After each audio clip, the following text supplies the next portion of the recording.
नमस्कार दोस्तों, नील युग स्टडी चैनल में आप सब लोगों का हार्दिक स्वागत है।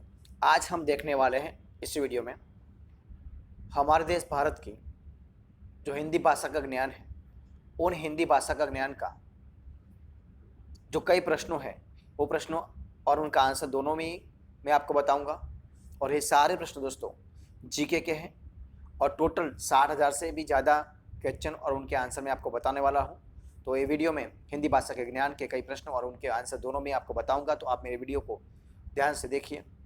सवाल नंबर 1 है, क्वेश्चन नंबर 1, संविधान के भाग 17 के अनुच्छेद 343(1) के अनुसार संघ की राजभाषा हिंदी और लिपि खारजिया घोषित की गई है। तो कौन सी लिपि है? राजभाषा हिंदी और लिपि कौन सी है? तो दोस्तों वो लिपि है देवनागरी। कौन से है? देवनागरी लिपि है। सवाल नंबर 2, संघ की राजभाषा के रूप में हिंदी को क्या कहा, यानी कि खारजिया को मान्यता प्रदान की गई है? कब की गई है? तो दोस्तों संघ की राजभाषा के रूप में हिंदी जो है उनको 14 सितंबर 1949 को कब की गई है? 14 सितंबर 1949 के दौरान की गई है। सवाल नंबर क्या है? सवाल नंबर 3, भारत में सर्वाधिक बोली जाने वाली भाषा खारजिया तथा दूसरा खारजिया है, यानी कि भारत में सर्वाधिक बोली जाने वाली भाषा वो है हिंदी और दूसरे नंबर पर है बांग्ला भाषा। कौन सा है? बांग्लादेश है जो दूसरे नंबर पर है। पहले नंबर पर हिंदी भाषा, दूसरा नंबर पर है बांग्ला भाषा। सवाल नंबर 4, भारत की तेलुगु भाषा को खारजिया कहा जाता है।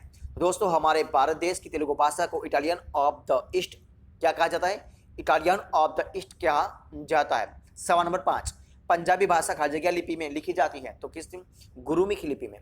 कौन सी? पंजाबी भाषा गुरुमुखी लिपि में लिखी जाती है। सवाल नंबर 6,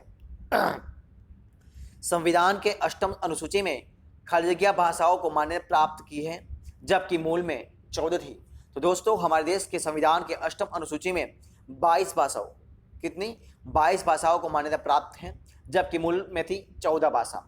सवाल नंबर 7, राजभाषा आयोग का गठन 1955 में किया गया था, जिसके अध्यक्ष खारजिया थे। कौन थे? तो वो थे बीजे खैर थे। कौन थे? बीजे खैर थे।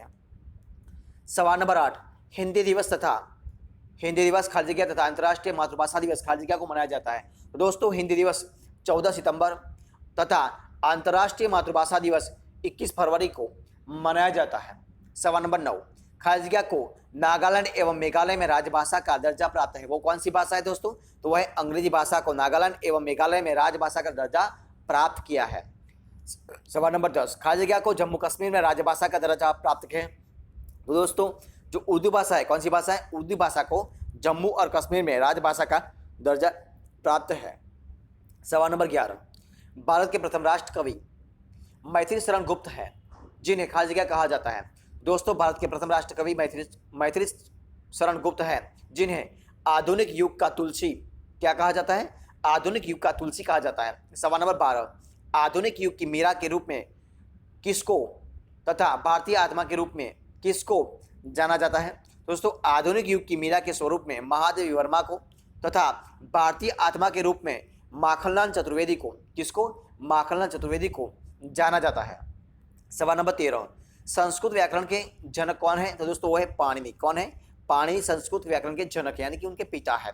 सवाल नंबर 14, विश्व का आदिकवि खारजिया को माना जाता है। किसको माना जाता है? तो विश्व का आदिकवि वाल्मीकि ऋषि को, किसको? वाल्मीकि को माना जाता है। सवाल नंबर 15, रामायण मूलतः संस्कृत भाषा में जबकि रामचरितमानस खारजिया भाषा में लिखी गई थी। तो दोस्तों रामायण मूलतः संस्कृत भाषा में जबकि रामचरितमानस अवधी भाषा में, कौन सी भाषा में? अवधी भाषा में लिखी गई थी। सवाल नंबर 16, संसार का सबसे बड़ा महाकाव्य कौन सा है दोस्तों? तो दोस्तों संसार का सबसे बड़ा महाकाव्य है महाभारत। कौन सा है? महाभारत संसार का सबसे बड़ा महाकाव्य है। सवाल नंबर 17, हिंदी का प्रथम बड़ा महाकाव्य कौन सा है? तो दोस्तों वो है पृथ्वीराज रासो। कौन सा है? पृथ्वीराज रासो हिंदी का प्रथम बड़ा महाकाव्य है। सवाल नंबर 18, महाभारत के रचयिता कौन थे दोस्तों? तो महाभारत के रचयिता महर्षि वेदव्यास। कौन थे? महर्षि वेदव्यास। सवाल नंबर 19, हिंदी भाषा खारजिया से संबंधित है। तो हिंदी भाषा इंडो यूरोपियन, किससे? हिंदी भाषा इंडो यूरोपियन से संबंधित है। सवाल नंबर 20, किसे भारत का शेक्सपियर कहते हैं? दोस्तों महाकवि कालिदास है, उस महाकवि कालिदास को भारत का शेक्सपियर कहा जाता है। कौन सुकुमार कवि कहलाते हैं? तो सुमित्रा नंदन पंत, कौन? सुमित्रा नंदन पंत को सुकुमार कवि से कहा जाता है। सवाल नंबर 22, विश्व की सबसे प्राचीन भाषा कौन सी है दोस्तों? तो विश्व की सबसे प्राचीन भाषा है संस्कृत। कौन सा है? संस्कृत जो भाषा है वो विश्व की सबसे प्राचीन भाषा है। सवाल नंबर 23, केंद्रीय अंग्रेजी व विदेशी भाषा संस्थान हैदराबाद में है, जबकि इंस्टीट्यूट ऑफ एडवांस स्टडीज खाली जगह में अवस्थित है। तो दोस्तों वो है शिमला में है। क्या है? केंद्रीय अंग्रेजी व विदेशी भाषा संस्थान हैदराबाद में है, तो जबकि इंस्टीट्यूट ऑफ एडवांस स्टडीज वो शिमला में है। सवाल नंबर 24, भारत में आधुनिक शिक्षा का के जन्मदाता कौन है दोस्तों? तो भारत में आधुनिक शिक्षा के जन्मदाता है चार्ल्स ग्रांट, जिन्होंने 1792 में वो हो गए थे। सवाल नंबर 25, भारत का आइंस्टाइन किसे कहा जाता है? तो नागार्जुन को। भारत का आइंस्टाइन नागार्जुन को कहा जाता है। सवाल नंबर 26, कलम का सिपाही किसको कहा जाता है? तो दोस्तों मुंशी प्रेमचंद को। कलम का सिपाही मुंशी प्रेमचंद को कहा जाता है। सवाल नंबर 27, हिंदी में आशु लिपि के जन्मदाता कौन है? तो हिंदी में आशु लिपि के जन्मदाता है राजेलाल त्रिवेदी। सवाल नंबर 28, प्रथम हिंदू विधि निर्माता कौन है दोस्तों? तो वह है मनु। प्रथम हिंदू विधि निर्माता है मनु। सवाल नंबर 29, देखिए क्या है? देश का प्रथम विश्वविद्यालय नालंदा विश्वविद्यालय है, जिनकी स्थापना कब की गई थी? दोस्तों देश का प्रथम विश्वविद्यालय नालंदा विश्वविद्यालय है, जिनकी स्थापना गुप्त शासक कुमार गुप्त प्रथम ने 450 में ईस्वी में किया गया था। सवाल नंबर 30, विक्रमशिला विश्वविद्यालय की स्थापना पाल शासक खाली जगह में की गई थी। तो विक्रमशिला विश्वविद्यालय की स्थापना पाल शासक धर्मपाल ने 9वीं शताब्दी में, कब? धर्मपाल ने 9वीं शताब्दी में की थी। सवाल नंबर 31, तो कब है? प्रथम हिंदी सम्मेलन भारत में 1975 में ईस्वी में कहाँ हुआ था? तो दोस्तों प्रथम हिंदी सम्मेलन भारत में 1975 में हुआ था। वो हुआ था नागपुर में। कहाँ हुआ था?